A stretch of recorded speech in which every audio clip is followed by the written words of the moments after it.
नमस्कार, आप देख रहे हैं HNN 24/7 और मैं हूं आपके साथ निशी भाटिया। बुलेटिन की शुरुआत करेंगे कुछ खास खबरों के साथ। राजधानी रायपुर स्थित अग्रसेन धाम में भगवान अग्रसेन जयंती पर अग्रवाल महासभा की ओर से अग्रसेन जयंती महोत्सव 2025 समारोह आयोजित हुआ, जिसमें मुख्यमंत्री विष्णुदेव साय ने शिरकत की है, जहां उन्होंने भगवान अग्रसेन की प्रतिमा पर दीप प्रज्वलित कर और माल्यार्पण कर कार्यक्रम का शुभारंभ किया। इस मौके पर समाज में उत्कृष्ट योगदान देने वाली विभूतियों और प्रतिभाशाली बच्चों के मुख्य मंच से उन्हें सम्मानित किया गया है। मुख्यमंत्री विष्णुदेव साय ने अग्रवाल समाज की दानशीलता की परंपरा की प्रशंसा करते हुए कहा कि मानवता की सेवा और परोपकार के लिए अग्रवाल समाज हमेशा से अग्रणी रहा है। समाज व्यापार और व्यवसाय से जुड़ा हुआ है, जो कठिन परिश्रम और लगन से कार्य करते हुए लगातार मानवता की सेवा में जुटा रहता है।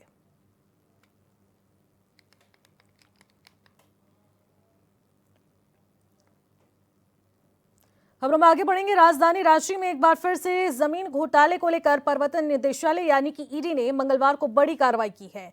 ईडी की टीम ने कांके और सुखदेव नगर और साथ ही साथ कड़रू स्थित कई बिल्डरों के ठिकानों पर छापेमारी की है। जानकारी के अनुसार ये छापेमारी मनी लॉन्ड्रिंग से जुड़ी जांच के तहत की जा रही है।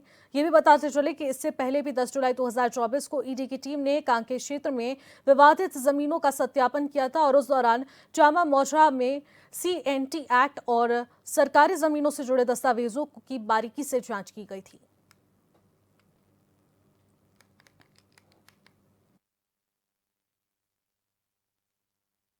देखिए निशी, सुबह से ही लगभग कई ठिकानों पर ईडी की दबिश देखने को मिली है। ईडी की दबिश जितने भी जगहों पर ठिकाने की जा रही है वो ज़मीन कारोबारी से मिला जुला चीज़ें हैं, जितने भी बिल्डर्स हैं उन पर ख़ास तौर पे ईडी की दबिश की जा रही है। हमारे पीछे आप देखेंगे कि अभी ईडी की टीम यहाँ पर पहुँची है, चीज़ों को देख रही है। या बिल्डिंग जो है वो दुर्गा डेवलपर्स, मतलब जो दुर्गा डेवलपर्स के बिल्डर्स हैं उन पर ख़ास तौर पे देख रहे हैं कि ईडी की दबिश की गई है। सुबह से ही अनेक जगहों पर, अनेक ठिकानों पर ईडी की दबिश देखने को मिल रही है। चाहे आप सुखदेव नगर की बात कर ले, कड़रू की बात कर ले, चाहे आप रातू रोड की बात कर ले, हर तरफ ईडी की दबिश देखने को मिल रही है। आप देख सकते हैं कि जहाँ पर हम मौजूद है यह दुर्गा डेवलपर्स है, जो सुबह से ही यहाँ पर ईडी की टीम पहुँची है और जितने भी बिल्डर्स हैं ख़ास तौर पे ईडी की दबिश देखने को मिल रही है। आप तमाम जगहों पर इससे पहले भी आप चीज़ों को उठा के देखेंगे तो ख़ास तौर पे ईडी की निगरानी ज़मीन ब्रोकर्स जो है, ज़मीन बिल्डर्स जो है, उन पर ख़ास तौर पे ज़मीन दस्तावेज़ को लेकर देखी जा रही है। आज भी यहाँ ईडी की दबिश है। अब फ़िलहाल अभी अंदर टीम है वो मौजूद है, वो अभी जाँच कर रही है। अब देखते हैं कि इसके आगे और भी जगह पर ईडी की दबिश देखी जा रही है। अब देखना ये दिलचस्प होगा कि क्या सामने निकल कर आता है। फिलहाल सुबह से ही कार्रवाई तेज़ है और जगह जगह पर ठिकाने की जा रही है। सहयोगी संतोष के साथ HNN के लिए मैं विक्की वर्मा। इसी खबर पर ज्यादा जानकारी ले लेते हैं, क्योंकि ईडी की छापेमारी लगातार जारी है। विक्की वर्मा हमारे साथ सीधे जुड़ रहे हैं। विक्की, रांची में ईडी की ताबड़तोड़ रेड देखने को मिल रही है। जमीन घोटाले से जुड़े बिल्डर्स के ठिकानों पर छापेमारी की जा रही है। अभी तक ईडी के हाथ क्या कुछ लग पाया है? देखिए, बता दें नीति कि से पहले भी पूर्व आप अगर ईडी की रेड देखेंगे तो वो हर मामला मनी लॉन्ड्रिंग का ही मामला आता है जी। और इस बार भी आज सुबह से ही करीबन 5-4 बजे से ही ईडी ने जितने भी बिल्डर्स है रांची में कई ठिकानों पर ईडी की रेड पड़ी है, जहां पर अशोक नगर, रातू रोड, सुखदेव नगर, कांके, हर तरफ मनी लॉन्ड्रिंग को जो मामला हमेशा से निकल कर आता है, खास तौर बिल्डरों पर खास तौर पे ईडी की कार्रवाई की जा रही है। अभी मैं बता दूं कि अभी फिलहाल कार्रवाई अशोक नगर, कड़रू में भी चल रही है, सुखदेव नगर में, रातू रोड में भी चल रही है। लेकिन फिलहाल जो जमीन का जो मामला शुरू से देखने को मिलता आ रहा है, ईडी की खास नजर उस पर है और अभी फिलहाल जांच चल रही है। अभी कुछ कहना इस पे सही नहीं है, क्योंकि अभी कार्रवाई की जा रही है लगातार। छापेमारी में अभी जांच चल रही है। आगे देखते हैं कि इसमें सामने निकलकर अभी कुछ आया नहीं है फिलहाल। विक्की, किन किन ठिकानों पर अभी फिलहाल ईडी ने छापेमारी की है? देखिए, करीबन 3-4 ठिकानों पर सुबह से रेड पड़ रही है। रांची में तमाम जगहों पर, मुख्य जगह पर जहां पर बिल्डर्स जहां पर उनका ऑफिस है, कार्यालय है, उन पर खास तौर पर ईडी कार्रवाई कर रही है। उसी के तहत अभी सुबह से ही जांच जारी है। कई दस्तावेज खंगाले जा रहे हैं, कई चीजें को देखी जा रही है बहुत करीब से। जो बिल्डर्स है उनके साथ भी वार्ता की जा रही है और सारे चीज को, जितने भी पेपर्स वर्क है, जितने भी चीजें हैं, उसको खास तौर पे देखी जा रही है। लेकिन अभी फिलहाल कुछ सामने निकल कर नहीं आया है।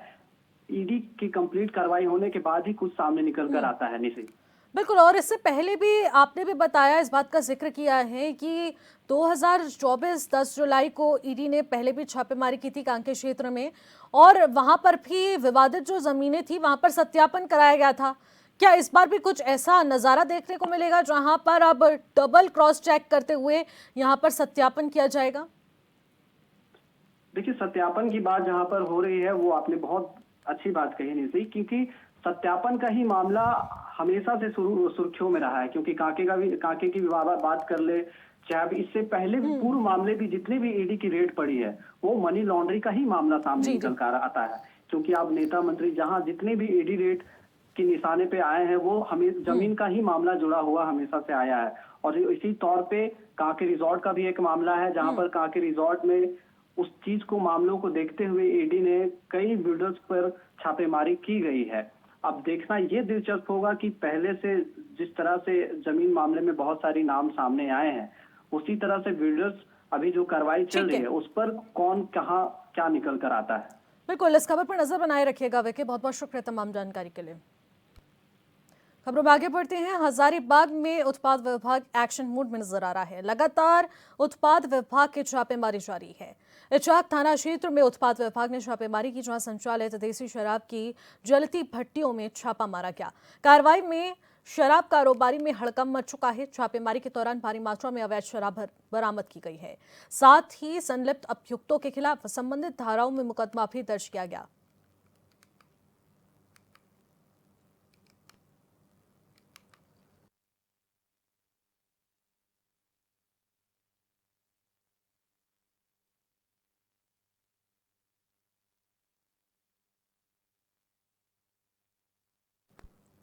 स्वस्थ नारी सशक्त परिवार अभियान कार्यक्रम के सफल क्रियान्वयन के लिए सोमवार को हजारीबाग के मेडिकल कॉलेज अस्पताल में जिला स्वास्थ्य विभाग द्वारा संचालित कार्यक्रम से संबंधित विभिन्न स्टॉलों का हजारीबाग लोकसभा क्षेत्र के सांसद मनीष जायसवाल ने निरीक्षण कर जायजा लिया।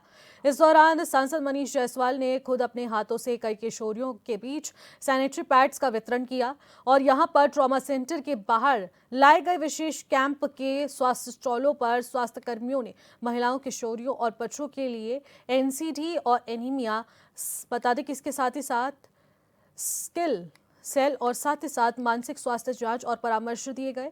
सांसद मनीष जायसवाल ने कहा है कि अभियान पीएम नरेंद्र मोदी के जन्मदिन 17 सितंबर से शुरू होकर 2 अक्टूबर तक चलेगा।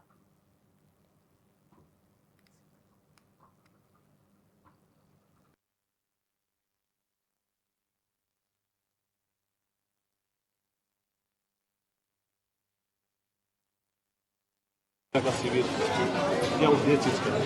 देखिए, प्रिवेंटिव जो होता है ना, वो उपचार से ज़्यादा होता है कि अगर आप प्रिवेंटिव करें तो अगर चेक होता है किसी को शुगर है या बीपी है, वो पहले पता चल जाए तो उसका ज़्यादा भला हो सकता है। वो बीमार आप हो जाते हैं और उसके बाद दवा खाते हैं, तो उस सबको लेकर के जो शिविर है ये बड़ा इम्पोर्टेंट होता है कि समय समय पर जिसको कुछ नहीं भी है वो आता है और अगर यहाँ पर उसको मिल जाता है, अगर की कोई प्रॉब्लम है तो वो अपने आप को प्रिवेंट कर सकता है। तो ये सब इम्पोर्टेंट है, सरकार का रेगुलर प्रोसेस का चीज़ है, चलते रहता है।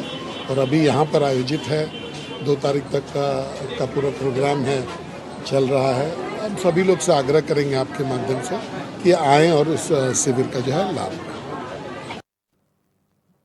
गिरिडीह सदर अस्पताल का बता दें कि निर्देशक प्रमुख डॉक्टर सन्याल ने मंगलवार को गिरिडीह सदर अस्पताल का निरीक्षण किया है और इस दौरान उन्होंने अस्पताल की व्यवस्थाओं का जायजा भी लिया।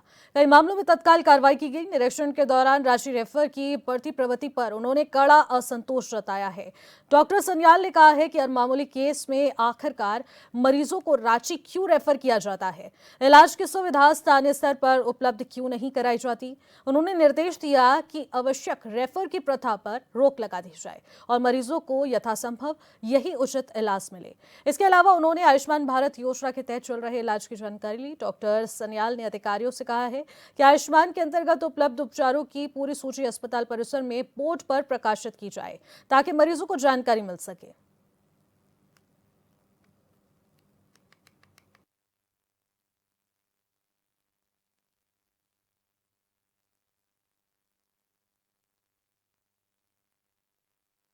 का निरीक्षण किया, क्या मिला आपको? क्या सदर अस्पताल गिरिडीह को बहुत इम्प्रूव करने की ज़रूरत है।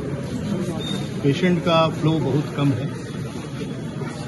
डॉक्टर्स यहाँ पे अच्छे हैं, इसमें कोई दो मत नहीं है। हम लोग सर्विसेज को और बढ़िया करने के लिए जो उपाय है वो भी कर रहे हैं ताकि रोगी यहाँ पर आए, क्योंकि स्पेशलिस्ट लोग यहाँ पर हैं और हम लोग ने रेटिंग से भी अच्छे अच्छे स्पेशलिस्ट को कुछ को भेजे हैं और भेज रहे हैं। परसों फिर हम लोग एक लॉट ऑफ डॉक्टर्स को डिफरेंट डिस्ट्रिक्ट में जाओ जो स्पेशलिटी नहीं है, और हम लोग ने ये भी किया है जो प्राइवेट डॉक्टर्स भी जो यहाँ पर आके काम करें उनको भी हम लोग ऑन पेमेंट आयुष्मान के तहत स्किन स्पेशलिस्ट हो, ऑर्थोपेडिक सर्जन हो, ये साइकियाट्रिस्ट हो या न्यूरोलॉजिस्ट हो या नेफ्रोलॉजिस्ट हो, सबका सेवा लेने के लिए किया।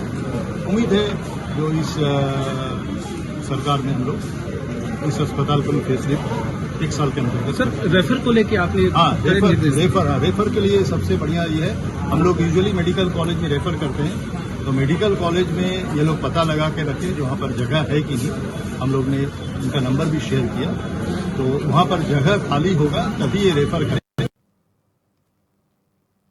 गिरिडीह के मुफस्सिल थाना क्षेत्र में पुलिस ने सेक्स रैकेट का भांडाफोड़ कर 2 महिलाओं और 2 युवतियों को हिरासत में ले लिया है। दरअसल यहां मकान में 3 फ्लैट्स बने हैं और जिनमें से 2 में परिवार रहते हैं, जबकि एक में सभी आरोपी करीब यहां पर 1 महीने से रह रहे हैं। स्थानीय लोगों ने बताया कि वहां लगातार पुरुषों का आना जाना लगा रहता था। जब पड़ोसियों ने पूछताछ की तो घर में रहने वाले युवक खुद को ड्राइवर बता रहे थे। संदिग्ध गतिविधि के दौरान 2 पुरुष अंदर आए और एक व्यक्ति भागने लगा, तो ऐसे में वो पकड़ा गया। इसके बाद ही पड़ोसियों ने पुलिस को सूचना दी। सूचना मिलते ही मुफस्सिल थाना पुलिस मौके पर पहुंची और 2 महिलाओं और 2 युवतियों को गिरफ्तार किया गया। छापेमारी के दौरान पुलिस को कई तरह की दवाइयां और आपत्तिजनक सामग्री बरामद हुई है।